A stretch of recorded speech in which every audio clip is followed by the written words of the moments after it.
पहिले तर हा व्हिडिओ बघा. तुम्हाला लायसन दाखवतो, सर्व दाखवतो. दाखवतो.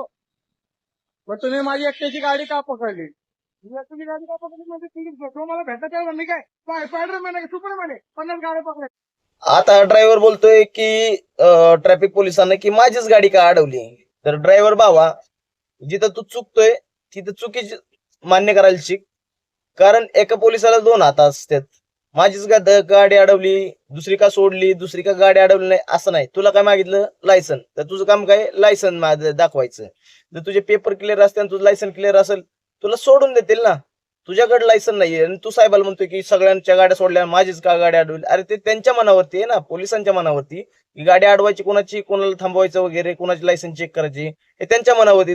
आणि एक पोलीसवाला किती गाड्या अडवणार? 1-2 गाड्या अडवल. तर तुला एवढी जाळ लागायची काय गरज होती? तुला काय सांगितलं? लायसन दाखव. तू लायसन दाखवायचं आणि तुझी गाडी घेऊन जायची ना. विनाकारण त्यांच्याशी भांडायचं काम करत जाऊ नका. आणि सगळ्या ड्रायव्हर लोकांना सांगतो की आपले पेपर चुकीचे असतील, आपल्याकडे पेपर असतील तर दाखवा आणि गाडी सोडून घेऊन जावा ना.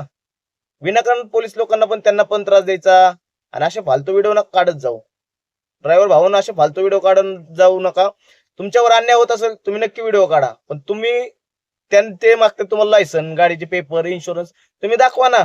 दाखवल्यानंतर तुम्ही जाऊ शकता ना तिथून. की विनाकारण तुझ्याकडे लायसन असून सुद्धा ते पोलीसवाले काय तुला काय लायसनचे फाईन मारतील का? नाही मारणार ना. त्यांना पण कळतं ना. तुझा इन्शुरन्स असेल, तुला कशाला इन्शुरन्सची पावती फाडतील? नाही फाडणार. तुझा रिफ्लेक्टर असेल, तुझी पीयूसी असेल, तुझे सगळे पेपर क्लिअर असतील, तुला सोडून देतील का? तुला त्याचा पण फाईन मारतील का चालू असताना सुद्धा तुझं सगळं? त्यामुळे असे चुकीचे व्हिडिओ काढून पोलिसांना विनाकारण बदनाम करू नका. जिथे अन्याय होतो तिथं नक्की व्हिडिओ बनवा. आम्ही तुमचा सपोर्ट करू. पण जिथे खरंच आपण चुकतोय त्यांनाच उलटवून बोलायचं हे चुकीचं आहे. एवढं ध्यानात ठेवा. असे फालतू काम काही करत जाऊ नका.